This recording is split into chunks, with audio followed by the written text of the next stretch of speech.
Blog Talk Radio. Welcome to the War Room. We got Dez, Kill, Jimmy, PJ, B. Austin, the Hot Block Commander. How you want it in a 1 or 2 hour show to keep the brain running with the premise to talk sports on a national level. Roll with the topic, sorta like the rebels. When it's game time, they like the Fab Five during prime time. Sports conglomerates speak their minds a little bit. For sports medicine and sports veterans and greats. The 4th and 26th, so the war in Kuwait. It's the War Room with 5 nights at the round table. 5 Philly guys, diversified and educated.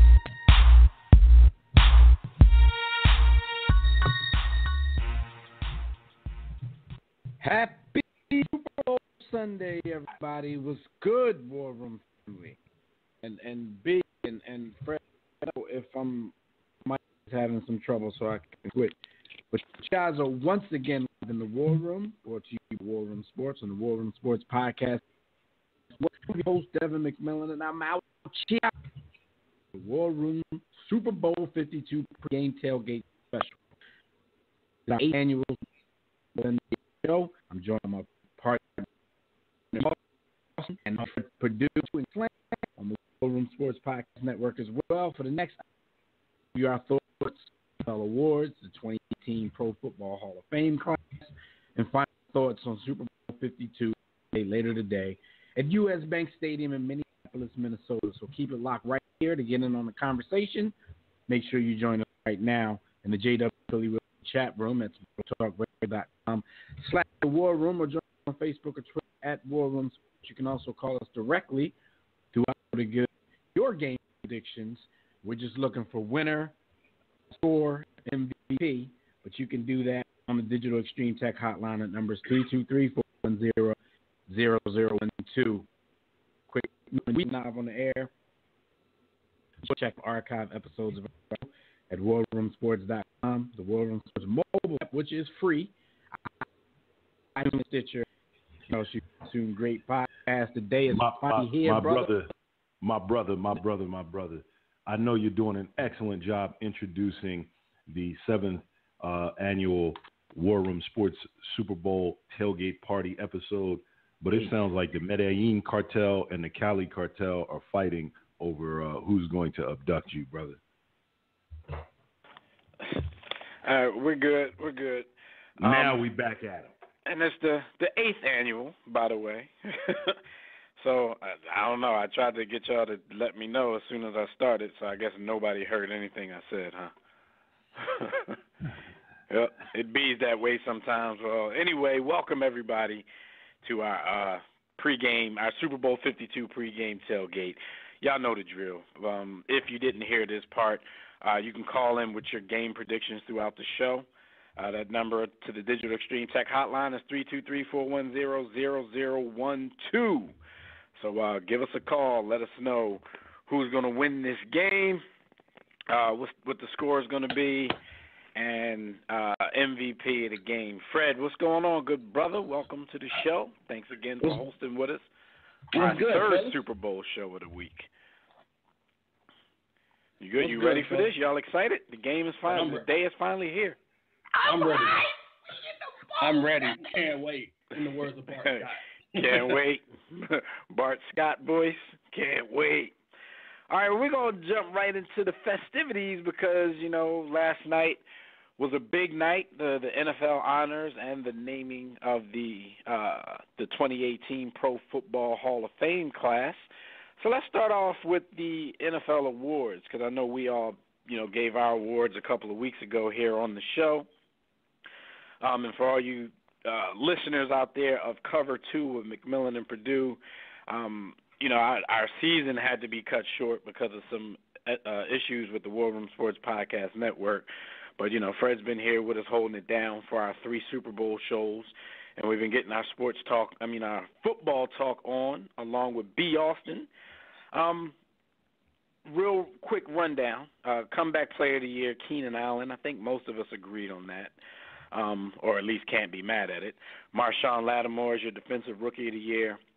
Alvin Kamara is your Offensive Rookie of the Year. Aaron Donald is your Defensive Player of the Year. Todd Gurley is your Offensive Player of the Year. Sean McVay is your Runaway Coach of the Year. And Tom Brady wins another MVP. How many is that, Fred, for the Brady man? 3 times. Let me repeat it. 3 times. 3-time MVP, 5-time champion, and by the end of the day, he'll still be 3-time MVP, 5-time champion. You guys have any issues with any of these picks? I mean, I think I pretty much, my prognostication was pretty much similar, except I had Calais Campbell winning that Defensive Player of the Year, and I still went out on that limb, even though, it was my pick. I knew 100% who was going to win the MVP, but I still gave the nod to Carson Wentz for what he did in his 13 weeks. But you guys got any issues in any of these? I do. Picks? I think you and I both went out on a limb with Calais Campbell, and I think he was a victim of how good his defensive unit is. It could have been that, and I know their defensive unit wasn't as good until he showed up. Yeah, that's so true. For me, it wasn't just physical play on the field. It was the leadership, the perceived leadership at least, that I thought he brought to the unit that kind of made those guys play, to their potential. But my bad. Go ahead, B. No, go ahead, Fred. I have two really big issues. One, I got to throw the flag on the play on you. Calais Campbell, I mean, that's my dude from the U, but I mean, come on. Aaron Donald, you going to deny Aaron Donald? I mean, if it wasn't for a guy named J.J. Watt for the last couple of years, Aaron Donald pretty much since his rookie year has been the best defensive player in the league. Maybe outside of, might throw Von Miller a bone a little bit, but Aaron Donald. This isn't a career award. We talking about this year. It's not, but he's the most disruptive player, and he had to switch defenses. He went from being a 4-3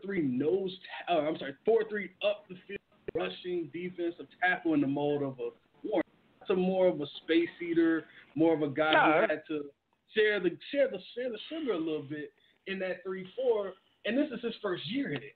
Just think. It's really no flag needed. I'm not mad at the pick. Like, if I didn't pick Calais Campbell, Aaron Donald would be the guy that I did choose. Like I said, I was going, on play of the field, and I was also going on impact. So a lot of my reasons for picking Calais Campbell's were intangible. You really can't measure the effects of somebody and the effect that they have on other people. It could totally be, smoke and mirrors. Maybe he came in there and didn't do a damn thing for the other guys. Maybe it was their time, whether he got there or not. So, I'm definitely not mad at Aaron Donald. I would never argue that pick. He's a beast. And for me, I think my other challenge flag on this one would probably be, I have two. You could pretty much put Tom Brady and Carson Wentz. You can interchange them however you want for Offensive Player of the Year and MVP. Doesn't really matter. Todd Gurley's great.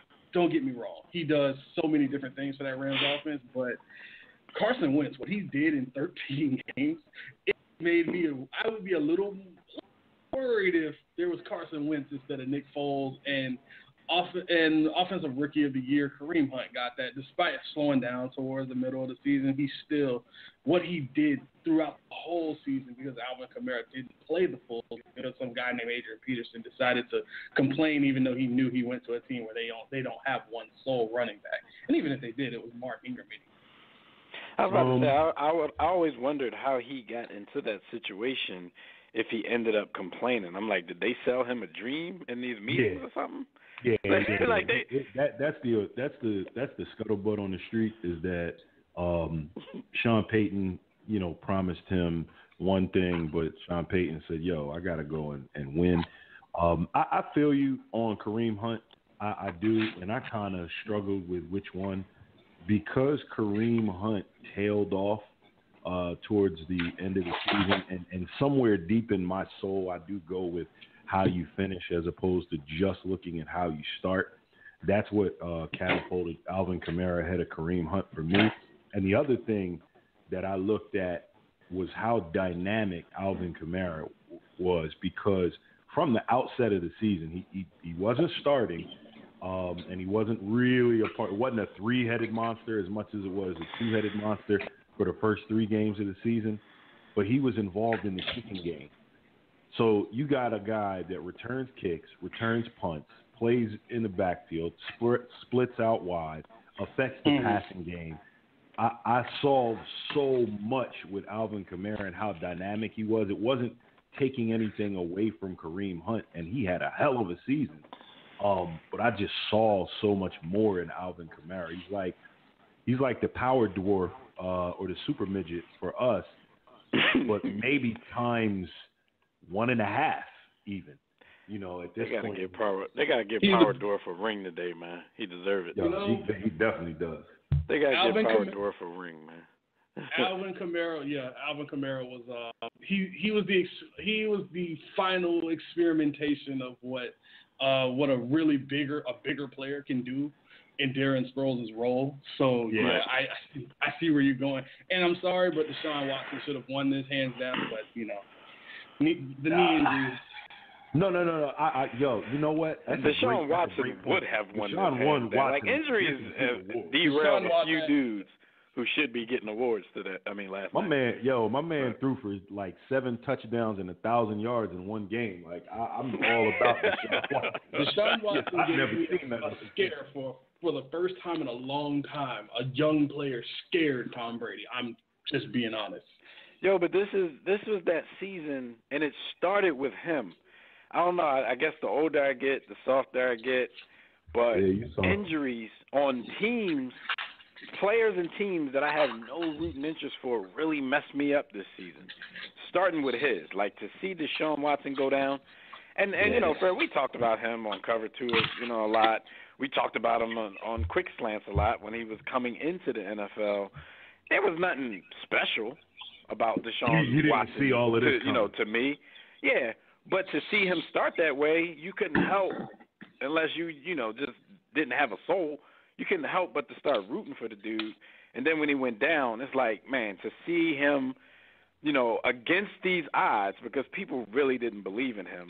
Even the fact that he went where he went in the draft, most people were still like, well, he's a safe pick. He's the guy you could throw him in there if the starting quarterback gets hurt or doesn't do well, and maybe he won't lose it for you because he has all of that experience from college. Nobody said he was going to get in there and light it up. Everybody just said, he'll be the guy that can come in and manage your offense and not lose games for you on a team that might be ready to go into the playoffs and go past that. He showed us a totally different side, and when he got hurt, man, it was crazy. It was crazy for me, man. I didn't understand why I cared so much. But shout out to him. He definitely would have been the runaway winner in this category. Easily. So, Brady got his MVP. We kind of knew it even before we really knew it. There was the photo going around on Twitter of somebody holding Tom Brady's acceptance speech. So, I'm pretty sure he was notified a couple of days in advance so he can get his wording together. Yeah, Robert Kraft put that phone call in. Yeah. Shout out to him. Something good has to happen to him this weekend. So let him have that. It's all good.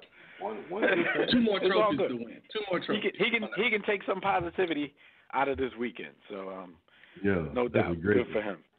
All right, let's get into the Hall of Fame class real quick before we start getting to the phone lines, because I know we got some homies calling in and want to give their game picks and their final thoughts on the game. We'll just go with the main ones. I'm not worried about the senior committee and all that kind of stuff. The Hall of Fame class, to me, is a doozy, and it's one of the better ones all around that we've seen, considering it literally has several of my favorite players of all time on it. Of all time. Starting with Ray Lewis, and note I said player. Ray was that guy, besides another guy in this class, Brian Dawkins, that I would have run through a wall for at any given point in his career. Ray has kind of showed his other side as of late. Really don't bang with him the same way, but talking football and what he was during his career, Ray Lewis, no-brainer. Randy Moss, Terrell Owens, they finally stopped acting petty and let T.O. into the Hall of Fame. It's corny to me that it took this long. Brian Dawkins, my favorite NFL player of all time, not just favorite Philadelphia Eagle, and Brian Urlacher. Now I'm going to ask you guys the same question before we get into okay. I guess that answers the question, but do you guys take any issue with any of these guys in being, inducted into the Hall of Fame? I'm going to let you go ahead, Fred. I'm about to shed some thug tears. I don't have any.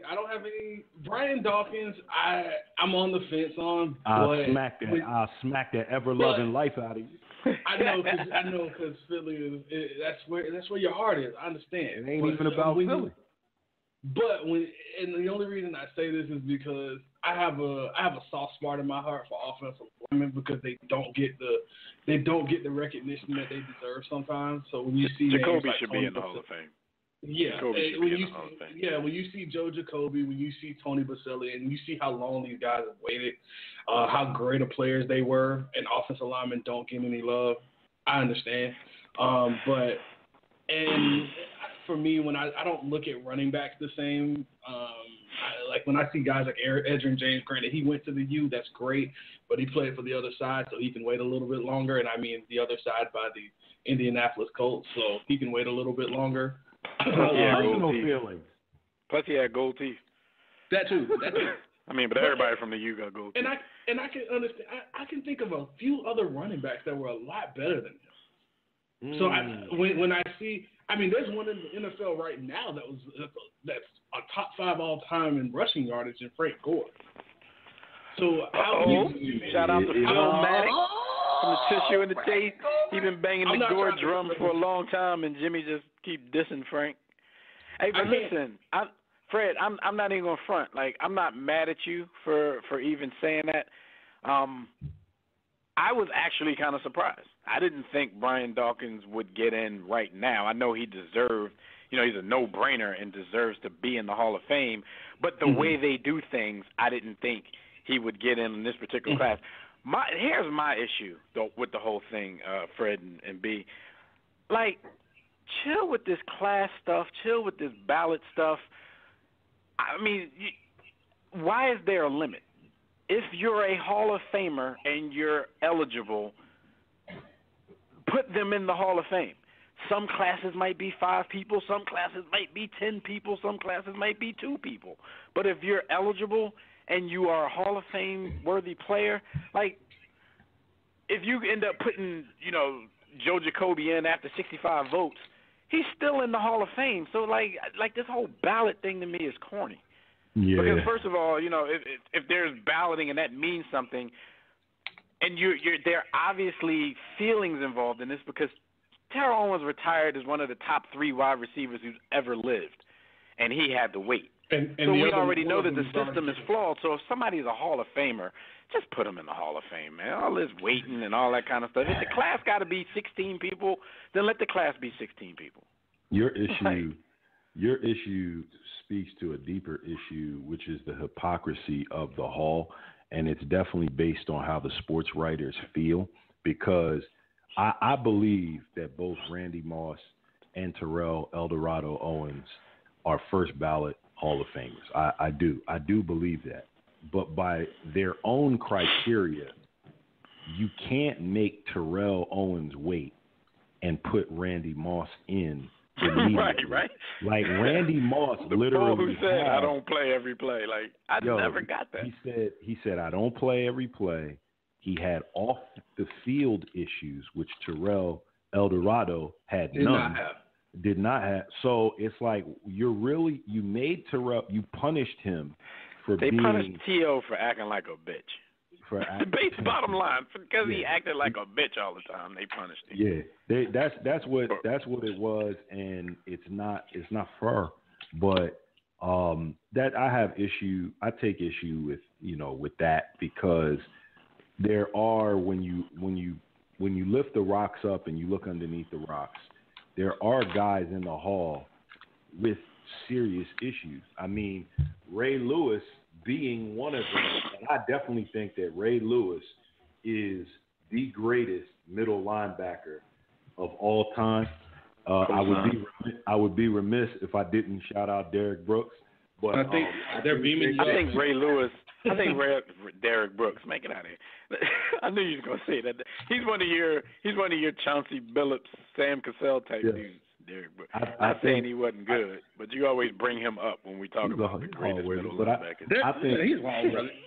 I think great, I think that Ray is definitely on the field. He deserves this, no question. But if you look at off the field issues, I mean, he had one of the biggest of all time. And then, off the field, he decided to travel around the country on the Coon train. Coonville, USA. I mean, he resides there. Stumping. But he's a home boy for you though, right, Fred? Well, for me, I have a little bit of a different connection because we went to the same high school, and so it's a little bit big different for your high school. It is. It really is. And for me, shout out to Lakeland High School. We have more Hall of Famers than you now, but nonetheless, for me, when I'm the only Hall of Famer from my high school, so that's big. But for me, when I look at it, I was so jacked up. I've been jacked up for the last 4 years, and then I'm going to this Hall of Fame. I don't care.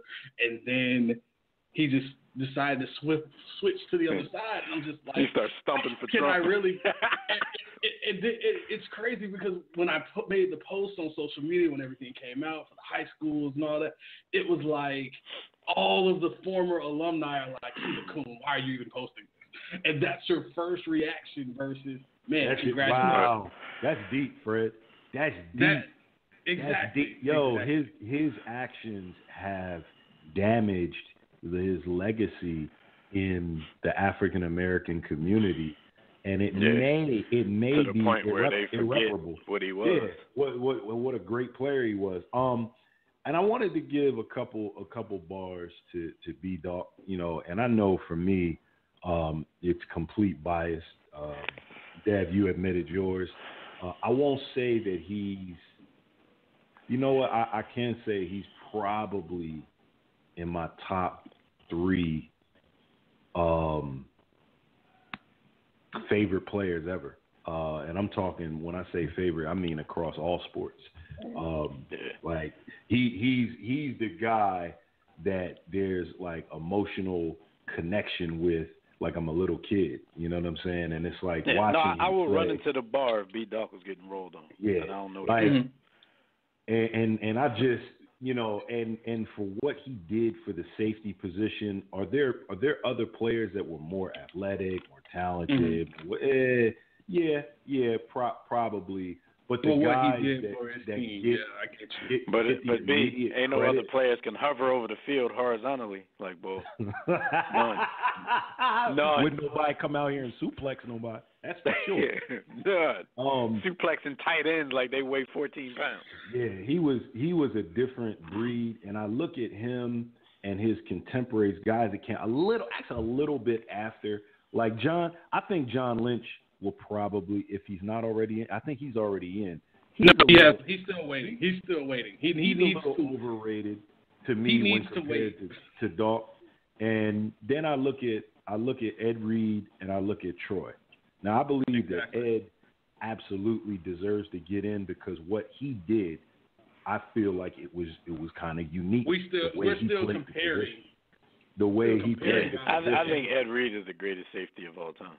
I think because he did the job. Like my definition of. But I punch him in the face if Doc told me to. in the same sentence. I'll punch him in his face. I punch him in his face because he's walking around here looking like Uncle Ben. But I believe in Ed. I think that Troy Polamalu is a poor man's Brian Dawkins because the further away from the line of scrimmage he got, the less valuable he became. And so when I look at those 3 guys, I think, as you said, Ed might be the greatest safety ever. I think B-Dog is right there and kind of set the stage for those 2 guys. And then I think Troy Polamalu gets too much love for what he did and what he was. And I think that sometimes takes away from the value. it takes away from the attention that Brian Dawkins should receive because Troy can get on commercials.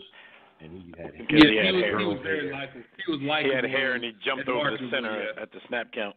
So, you know, those kind of things excite people. And shout out real quick because we're going to go to the phone lines now. But shout out to Brian Urlacher. I think it's very deserving. I hear a lot of people saying Urlacher shouldn't be in it. Brian Urlacher was a dog. Y'all can say what y'all want. You know how people look at this through it was because you compared with shaded glasses, if y'all know what I mean, and they don't want to give that man his props. Brian Urlacher was a dog. Compare him to Ray, and he was white. I call it what it is. He was white, so they hate it. Brian Urlacher has an argument for being Chicago's greatest middle linebacker ever, and that's saying a lot because you got your man can't coach with him, you got your man can't coach with him, can't play with him. Of one Devin McMillan, Chicago. It's an argument. It's an argument. You can say what you want. Mike Singletary didn't cover sideline to sideline like your man. Like he had that kind of athleticism. Singletary come up in the hole and blast you, but he wasn't going side to side like Ball. So I'm giving him his props. Just because he didn't open his eyes all wide like that don't mean he wasn't nice. All right, man. Let's go to the phone lines real quick because we got some people on the line. I see we got the homie Hank on the line. I'm pretty sure he's happy about B-Dawk making it too. We're gonna get his thoughts on the game. Mike Singletary made What's grown going men on, apologize. Hank? I don't know if the line would let him on. That joint's still spinning. Hold up, Hank. We trying to get to you. Don't talk yet. Always something at the War Room Sports Studios. Hank, what's going on? You there? Hey, what's going on, fellas? Happy Super Bowl Sunday. No doubt. How y'all doing? Usually it's just Super Bowl Sunday. Now it's definitely happy Super Bowl Sunday, at least for now. No, I made the enemy, but we respect you. I made the trip up. I wasn't feeling the hype really until I made the trip up. But yeah, every billboard, every single commercial, everything is all about the Eagles. Did you ride up at night? Was it dark when you got there? Yeah. So was everything still lit up green? Yeah, absolutely. Yeah. Absolutely. I saw some photos. City off the hook. After we smack Fred's Patriots, man, I will join you. I'll probably be up there Tuesday morning. Even though I heard that P thing might end up being Wednesday. We were just assuming because everybody else do it like 2 days after.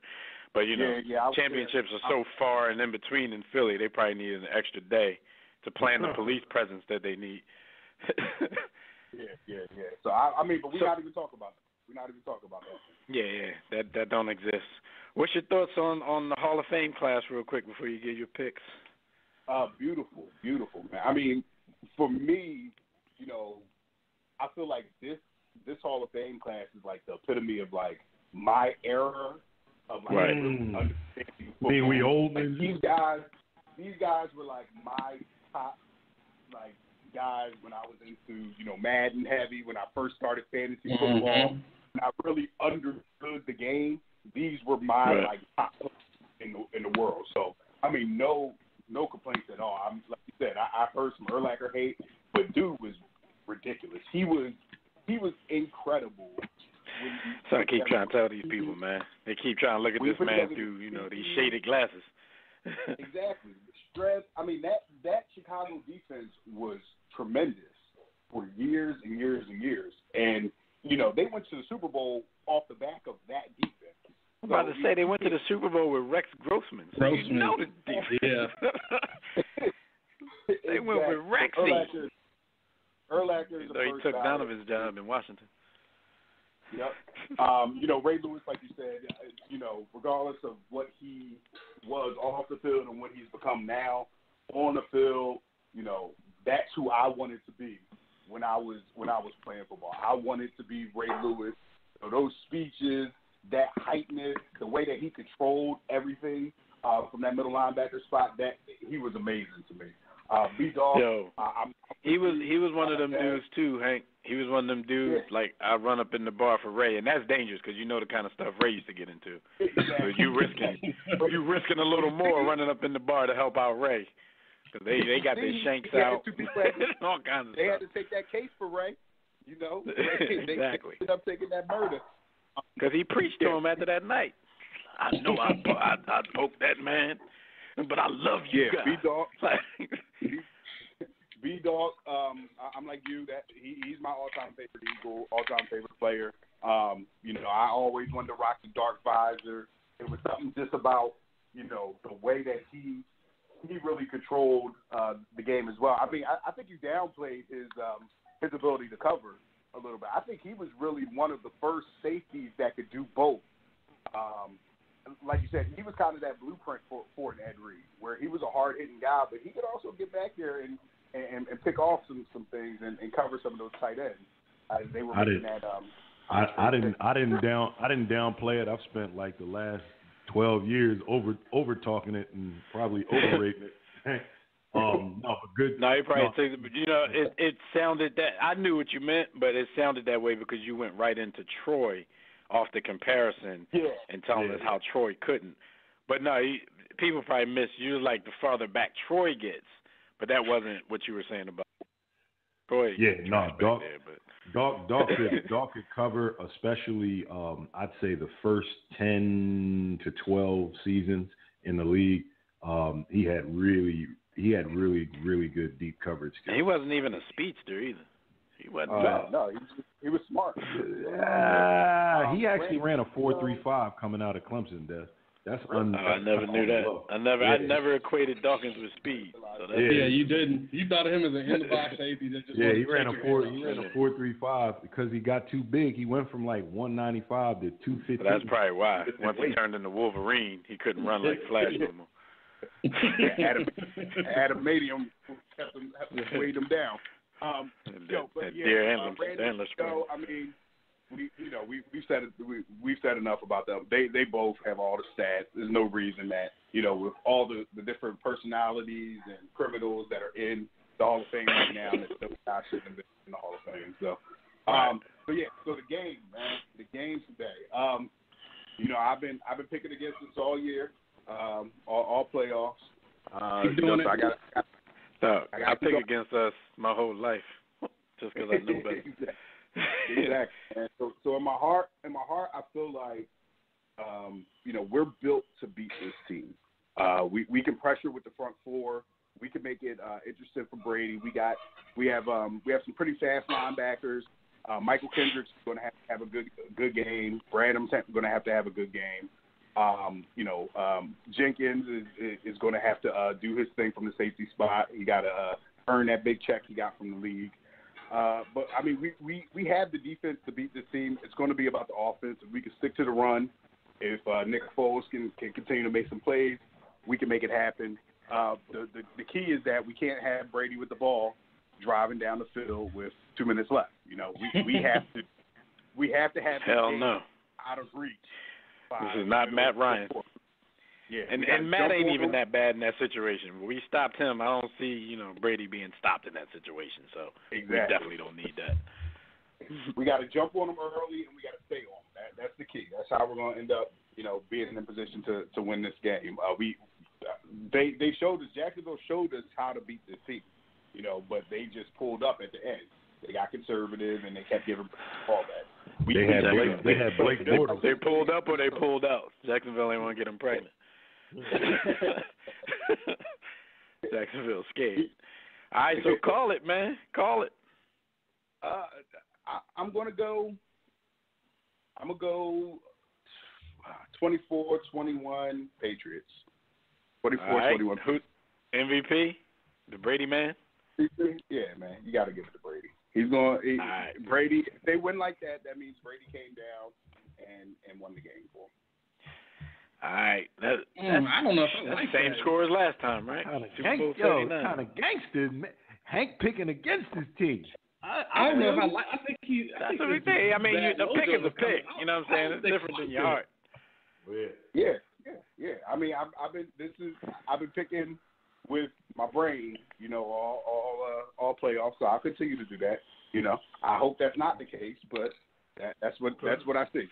That's what it should be. All right. Well, if that happens, then I mean, if the opposite happens, then I'll see you in Philly in a couple of days. Thanks for the call, Hank. You know, we appreciate it. All right, Joe. All right. No doubt. You got one, Fred. You got one. Well, we got Gus Griffin waiting on the line. He's gonna give his final investment pick of the season. So we're gonna get him on real quick, and we're gonna get back into this Super Bowl talk and back to the phone lines in a minute. Gus, what's going on, good brother? You in the war room? How y'all doing? Pretty good, man. Pretty good. Not that nervous yet. Around 6:30, I might not be pretty good. Yeah. I might, and I think I botched this whole thing because I'm watching the game around too many people, and then I kind of regretted it. Like, this should be something where I'm just holed up somewhere in a dark room by myself. But I was excited. I went too far. The thing grew out of control, and I don't know. I don't like how this. And then we in the living room, standing there, everybody happy, and Dev and I about to cry. Right. It's out of control. Want to beat people up. All right, so you made a nice little comeback at the end of the season with your investment picks. We didn't get all of them for the playoffs because we couldn't get together for the championship games. But the Super Bowl is here, and the Patriots are 4.5-point favorites. Those dog-faced Eagles are back at it again. What are your thoughts? Who you got? Okay, a couple of thoughts. One, the Patriots have never manhandled anybody in the Super Bowl. It's always been close games. 3.7, Fred? 3.7 point average, something like that. Margin of victory? Yeah. Yeah, it's usually been a field goal game, so that part is positive. Head coach, quarterback, tight end. Those are the only three areas you could say the Patriots are better than the Eagles. Everywhere else, especially on defense, the Eagles are better. Now, not so fast, my friend. Second. Not so fast. Not so fast. Full disclaimer. We gotta throw this out there, Gus. Fred's he's a Patriots fan, so he's not gonna let you get away with all that. That don't change the facts. But no, let him finish. Once Gus is off the line, we'll talk about this. We're gonna talk about all of that. So go ahead, Gus. Go read my column, my man. No. I see an argument. I see an argument that the Eagles can be better in every other area. But who knows how they're going to handle the moment. You look at the 5 games that Foles has played. First one, he was great against the Giants. The next 2, subpar against the Raiders and Dallas. The Falcons, he was good enough to win. Not great, but good enough to win. And, of course, he was great against the Vikings. That pattern, it just doesn't tell me he's going to be great against the Patriots. I think he's kind of. We don't need a Raiders performance today if he's going in. Yeah, we can't have that. But I see him falling somewhere in that Falcon game in terms of play, and I just don't see that as being enough to win. But I do see a cover. I do see a field goal game. So as much as I hate this, and this may encourage you Eagle fans, as bad as I've been this year, if I'm picking the Patriots to win, then you should be encouraged because it's probably we might be getting our first ring, our first exactly. I'm rooting for you, but I see you covering the 4.5. But I'm gonna go with the Patriots 23-20. Okay, Patriots 23-20. All right, Gus. We will see how it goes. And first of all, thank you for calling in every Thursday this season to make your picks. We look forward to having you back in the fold next year. Also, everybody, go to warroomsports.com, click on that blog tab, and you can read all the great articles that Gus has written. His latest article is about the New England Patriots, basically 10 reasons to hate the New England Patriots that don't have a damn thing to do with football. Another good one. So, Gus, we thank you again. We hope you're wrong, and we will talk to you soon, good brother. All right? I hope I'm wrong, too. All right, man. Gus Griffin, everybody. All right, and Fred, full disclosure, Gus is a Steelers fan, so. Ooh. You got, he hates y'all. I get that. It's beef. I see that. It's on site. All right, so let's go. We got a couple more callers. Everybody on the line, just hang tight. We'll call and get we'll get your picks in a few minutes. But okay, Fred, you had some disagreements. What part, besides quarterback, tight end, and coach, what else do you think? Where else do you think the Patriots might be better, or at least have a great argument? I still believe in this secondary, and we have to preface this by saying injuries have ravaged the Patriots' defense. I mean, you have guys like Dante Hightower, who isn't even playing in this game because he was injured around like week 4 or 5. So he hasn't been a part of this defense at all. Guys like Shea McClellan and that linebacking core, those guys. You have guys like David Harris still playing. So we know how old and slow he is. So you have guys in the secondary who, like Malcolm Butler, Super Bowl hero, Stephon Gilmore, he basically got benched, told this is how we do things in New England. You're not going to do it this way. So he got his act together. Guys like Devin McCourty, who's been one of the better safeties in the league. Patrick Chung has a specific role, more of a linebacker, a fourth linebacker in the box. So overall, I mean, the secondary, and we're not just talking names, we're talking responsibilities. We're talking how this defense can morph from more of a man-based defense to a zone-based defense. And one thing, I know it's a cliche, I know it's the saying, but this defense, they do their job. They don't go outside of themselves and they don't try to freelance like a lot of other teams where they have. No, they never do. That's always. Yeah. That's MO. Always the MO of a Patriots defense, because if you look down the roster and you look at the names, you don't see all of this all-world talent.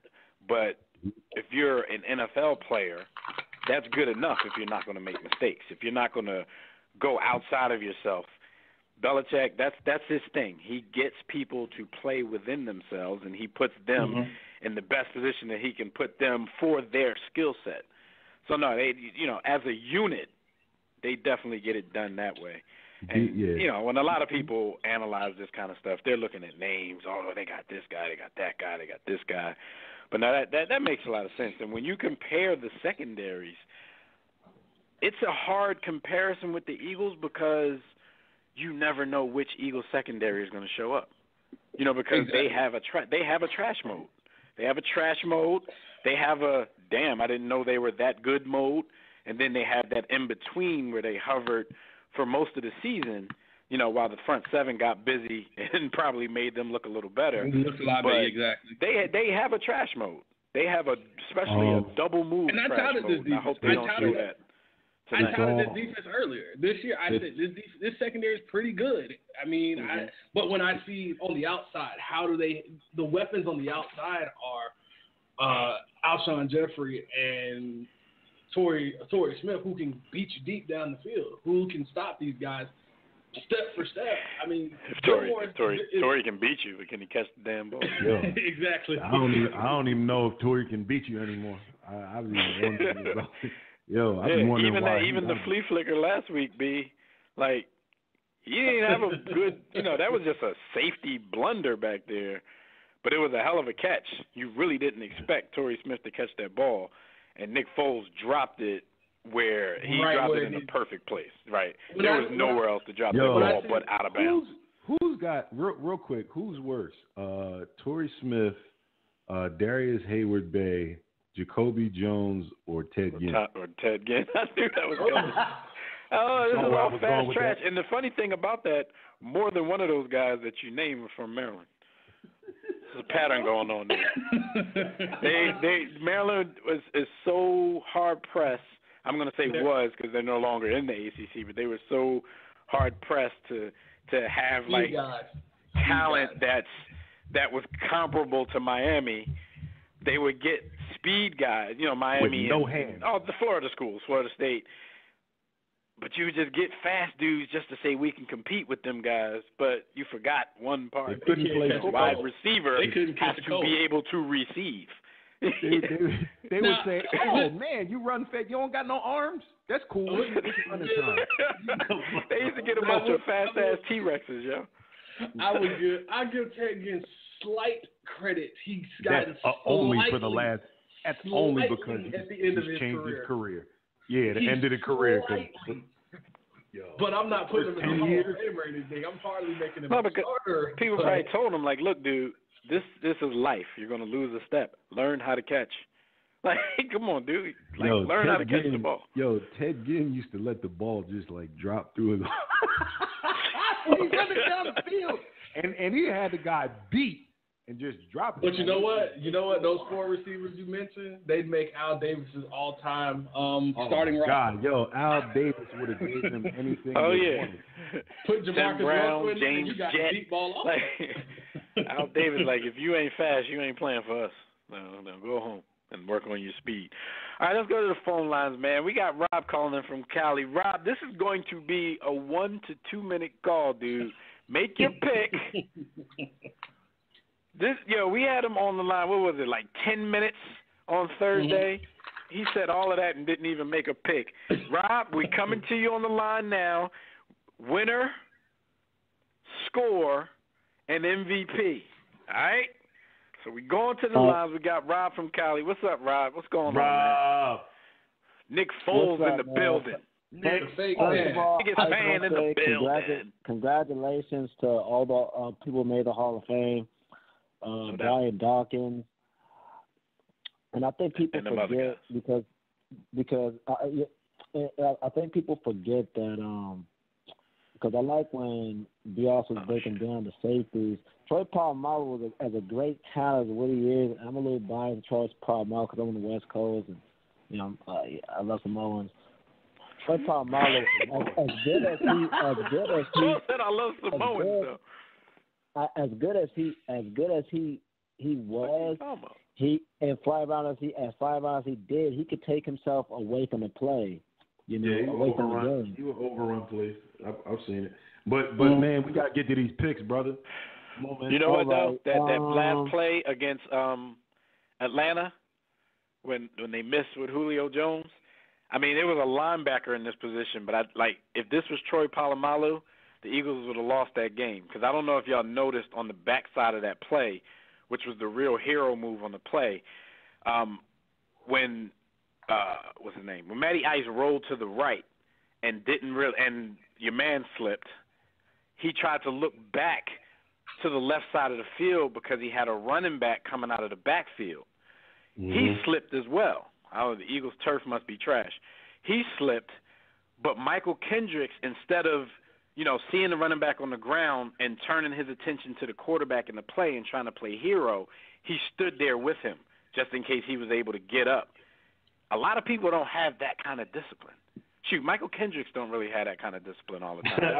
That was an unsung play that may have saved that game because when Matt Ryan turned around to hit his running back, even though he was trying to get up off the ground, he had nowhere to go because the linebacker didn't try to play hero. I think in that situation, Troy Polamalu would have been like, all right, he's down. I'm going over here to jump over somebody and try to make a tackle. And it would have been it. All right, Rob, who you got, man? Exactly. Who you got? Winner, score, and MVP. Winner, score, MVP. The winner, I could tell you this, Tom Brady is possibly, best quarterback of all time next to Peyton Manning. Bill Belichick comes for a score of Hard Knocks. But I'm reminded that, we lost and the real MVP got stolen yesterday, which I was disappointed of. However, they weren't going to give it to – he didn't finish the season, man. You're not going to beat Tom Brady playing like this at 40. All right, Rob, winner, score, and MVP, man. This is only an hour show today, man. We only got 10 minutes. I gotta take the Eagles by damn right. 8 points. You didn't have a choice. You'd lose your team. No, it's not that I have a choice. I believe that this has a better roster. You lose your Eagles card. What's the score going to be? My prediction is Payne. I don't believe Tom Brady will not. My bold prediction is Tom Brady will not finish the game. Ooh, damn! We're taking bodies. if Jim Schwartz The one thing I don't like about the Eagles doing, and I think Dev and B also see this, is that they play off a lot, and when they play off a lot, like Eli Manning in those games were able just to basically throw slants and skinny posts and ends all the time. But I don't think he's going to make that same mistake in the game. So I predict that it's a team of destiny. Jerome, this is Jerome. Oh, happy birthday, R.I.P. Jerome Brown. This is his birthday today. I didn't realize. So what's destined to be the score, and who's destined to be the MVP? Come on, man, we gotta go. Then was destined to be a score. I would say 31-24 Eagles. I would say 33-24 or 30-21. I would say we got you. The MVP either is going to be Malcolm Jenkins, Rodney McLeod, or probably Zach Ertz or Alshon Jeffrey. But yeah. All right, man. Well, wait. You know, I got one thing to tell you, Dev. I want to tell you, Dev. Hurry up. Dev, remember my bet, man. That Mild and that Yak, man. That bet. What's your bet? Never mind. Tell me later. Just remind me on Thursday. If we win the Super Bowl, you have to hold up the Mild and the Yak. Man, we went up the Super Bowl. I hold up anything. Not anything. Yeah, because I don't know how Bo be thinking out there. But, all right, man. Holler at us on Thursday. Hopefully it's a happy call. Have a good time watching the bowl tonight, man. Peace out. Peace. Yeah, I had to switch that. I'm like, Bo might say something crazy. All right, keys to the game, fellas. Matter of fact, I will let Fred keys to the game for the Patriots, and then B, you can talk about keys to the game for the Eagles, and I'll just chime in on some of that. Go ahead, Fred. All right, so keys to the game. We only got a few minutes, so y'all don't make it quick. Patriots keys to the game. One, you have to be able to run the football. You cannot become a one-dimensional football team regardless of what we all know Brady can do. Pound the rock, right. Deion Lewis, Rex Burkhead, James White. Running the football isn't necessarily contingent on just handing it off.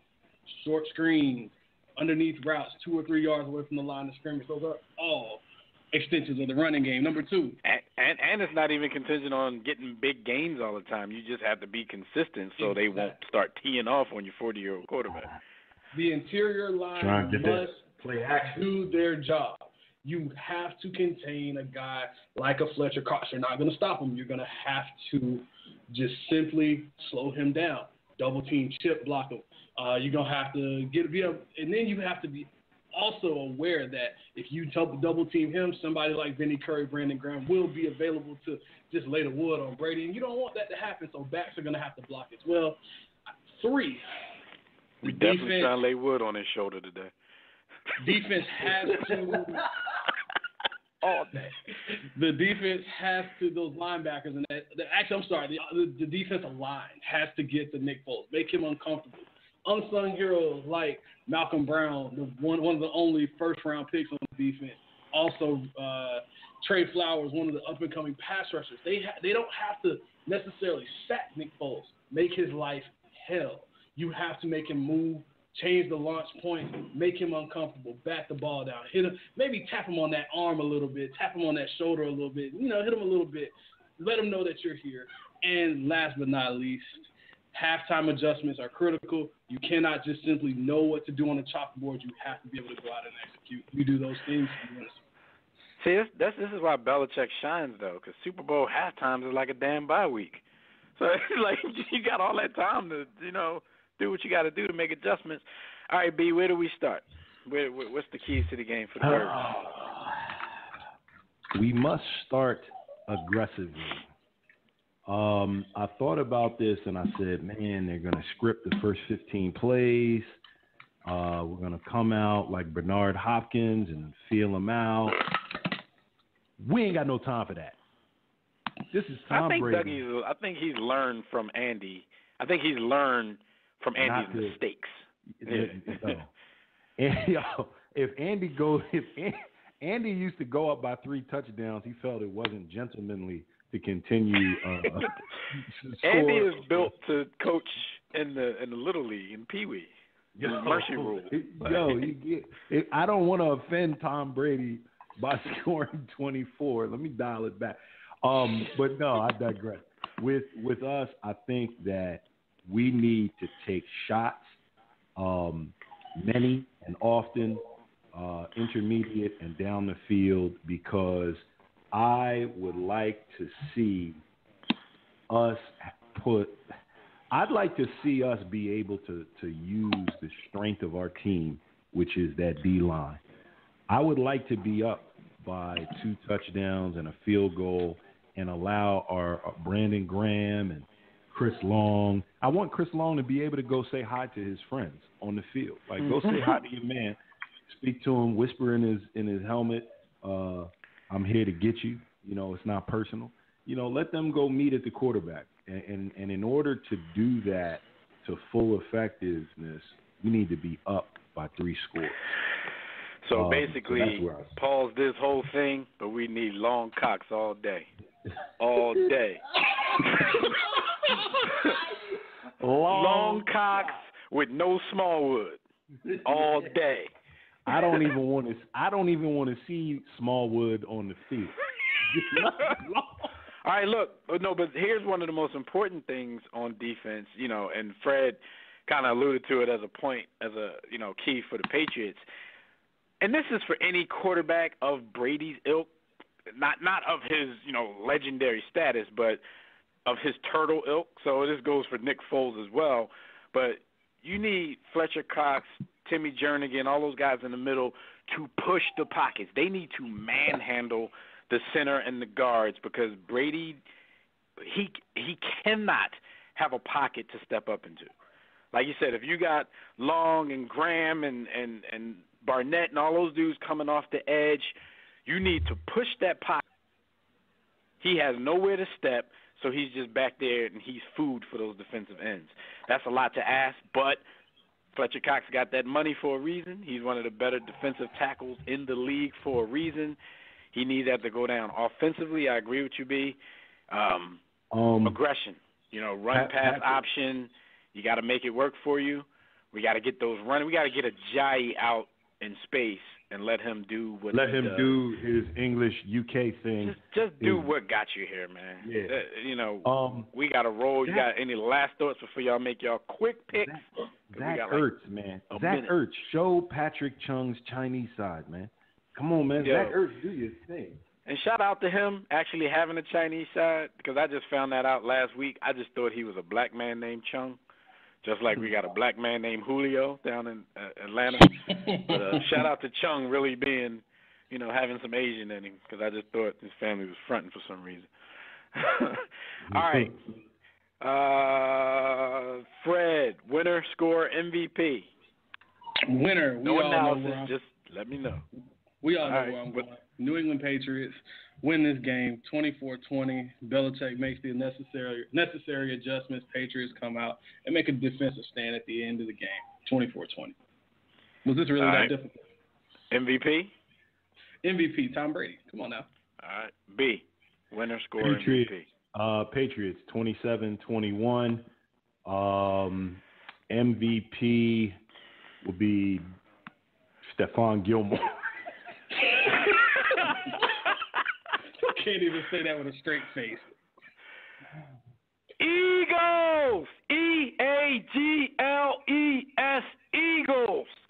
17-12. Like, no, 17-14. Eagles. MVP, even in a 17-point performance, St. Nick Foles. We going all the way. We taking it. We will see what's up. We'll talk. Fred will be on with us again this Thursday, so we can talk about the aftermath. You know, if they beat us, it's just gonna be a whole show of us telling Fred "F you," but that'll be entertaining. So make sure y'all tune in. Different languages. So thank you, brothers and sisters, for joining us for for the Super Bowl 52 briefing in the War Room. Shout out to everybody in the chat room on Facebook, Twitter, War Room Sports, Game Time on the GroupMe app, all the callers who called in to holler at us. Special thanks to Fred, Purdue for hosting all 3 Super Bowl shows with us, and to Gus Griffin for joining us to give us his final NFL investment pick for the season.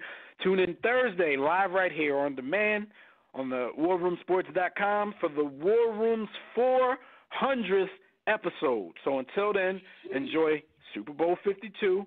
Enjoy your week, and we'll see you right back here next time. Be sure to catch our conversations on Facebook, Twitter, as well as our blogs, webcasts, and network podcasts on WarRoomSports.com. Also, make sure you pick up a copy of Jimmy's book, Sports the Book, at SportsTheBook.com or WarRoomSports.com. Until next time, everybody, don't accept mediocrity and be steadfast in the war against ignorance. It's the Patriots.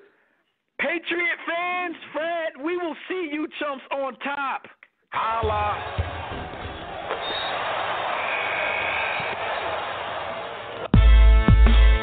6 to 8. Yeah.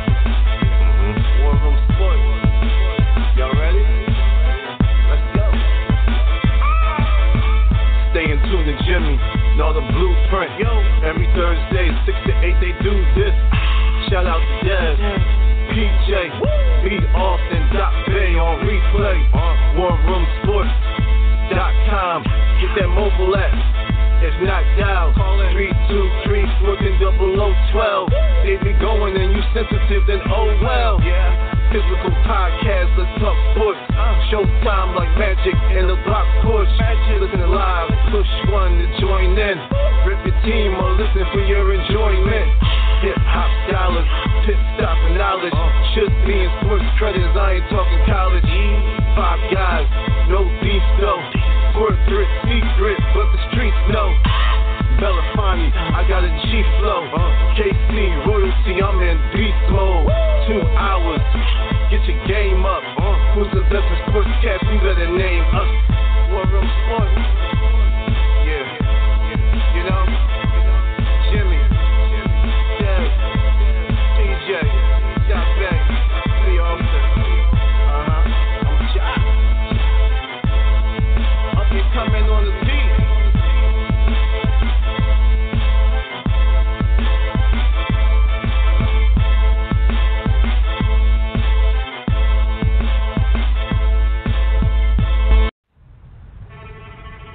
There's a moment. It happens every day. After the sun goes down and there's no light left. When you look yourself in the mirror, you look yourself in the eye and you ask, could I have given more? Could I have worked harder today?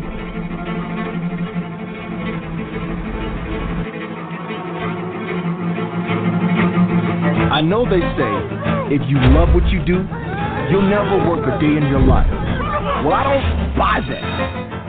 I think if you love what you do, you're going to work all day, every day, harder than everyone else, until they shut the light off on you. Because it's not going to be easy. It's not going to be convenient. Because you know that okay is not okay. And good enough, doggone it, isn't good enough. Good is a 4-letter word when you're reaching for more. When you're working for greatness. Working for that cat next to you. Working for all those around you. And working to make sure that when you look in the mirror, you are proud of who is staring back at you. The lights are on. The crowd is stirring. And right now, it's time to work. 3, 2, 1. War Room Sports. www.warroomsports.com. What? Ain't no more to it.